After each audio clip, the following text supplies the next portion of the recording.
and I, Congressman, have always said that one of the big things that we need to do as a nation, of course, is pull up that welcome mat that Joe Biden put out. Donald Trump, of course, making illegal aliens in this country feeling very uncomfortable. And now, according to News Nation, a bunch of folks are actually deporting voluntarily. Yeah, and I hope that's happening, and that's good news.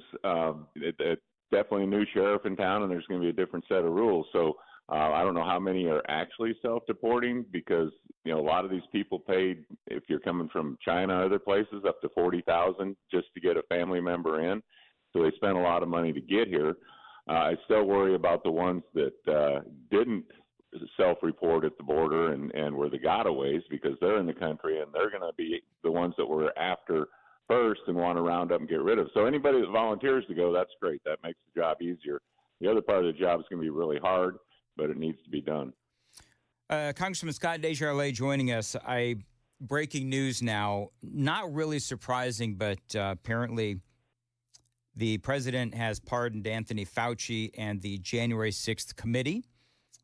I've really been expecting this, of course, but do you have any reaction to that before we talk a little bit about today? Well, I'm hearing it first from you, and it's not really a shock, but the guys shouldn't need a pardon if they didn't do anything wrong. And I think that just kind of verifies what we've thought all along is that we were misled, we were lied to, and so that they don't have to go through trials and hearings now to prove what they did to the American people. So I think that's a shame. I'd love to have seen them held accountable. And apparently, of course, like the Biden administration at large, they're not going to be held accountable. But we'll cover that here as the morning continues to unfold. You're heading into Washington, D.C. right now. Give me the mood of Republicans in the House of Representatives. Okay, I'm staying in Arlington. I have a bunch of family up here. You all came to see the inauguration, and I see you guys are twice as cold as we are. It's 20 here, and it's 10 there from if I heard you correctly. So, yeah.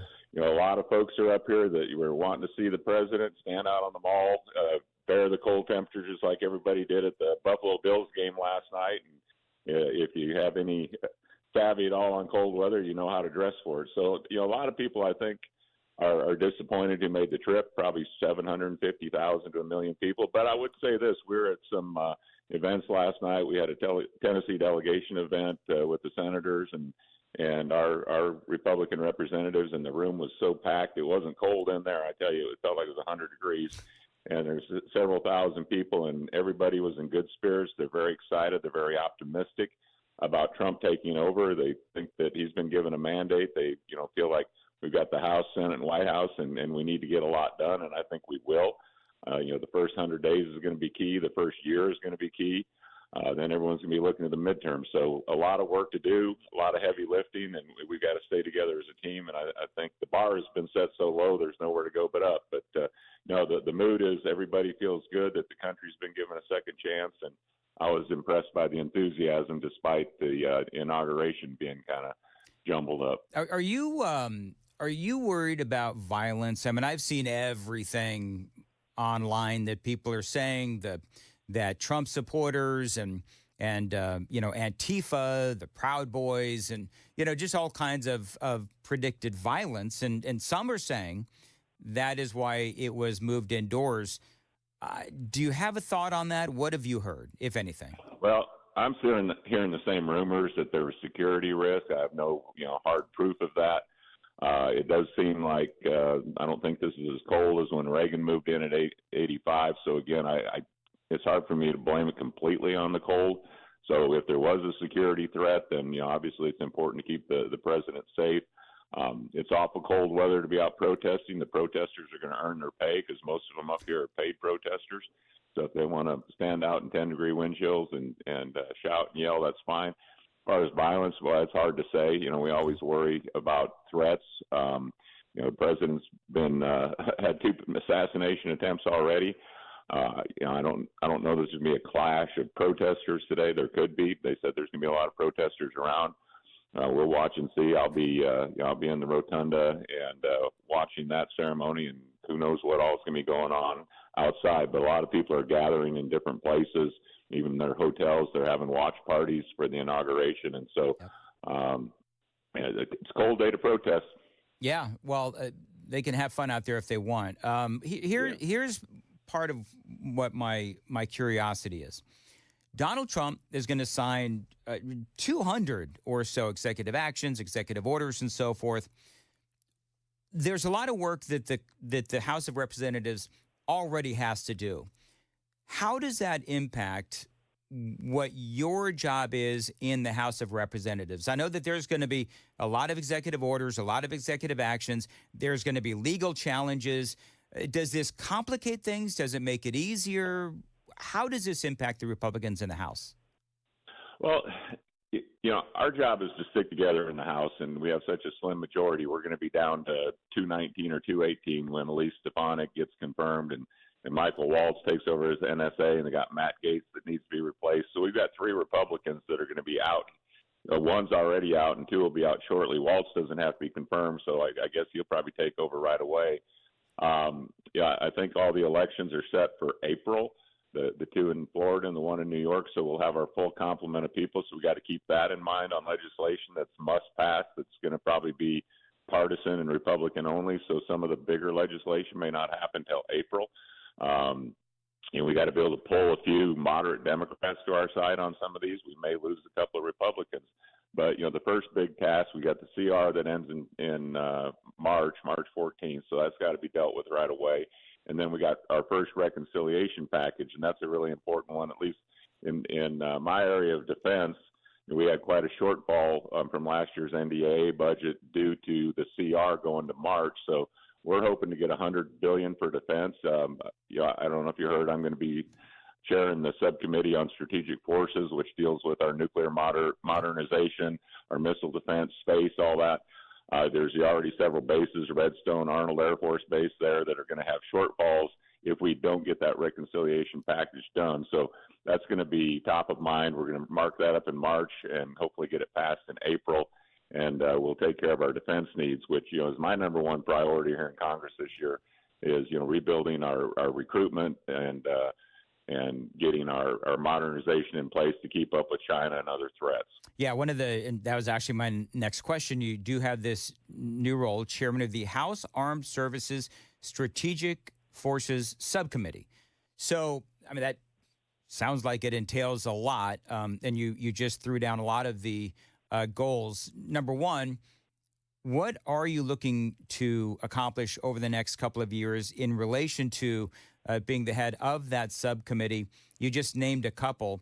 How difficult is it going to be to hit those goals? I think they're doable. We got to force the acquisition process to speed up. We've given Pentagon authority and money to speed up the process. Our bureaucracy in this country drags us down, slows us down. China doesn't have to do that. So their nuclear modernization and proliferation, if you will, is moving along at a steady pace. We've got to replace the Minuteman III missiles and with the Sentinel missiles, so that'll be a big part of it. One project that's near and dear to me is it's called the Slickaman. It's a submarine-launched cruise missile that can be nuclear. I want it to be low-yield nuclear capable to counter Putin's threats of using low yield. We got, of course, missile defense of the homeland. Trump wants kind of an iron dome of the country. It's a big country to put an iron dome over, but certain areas certainly could be.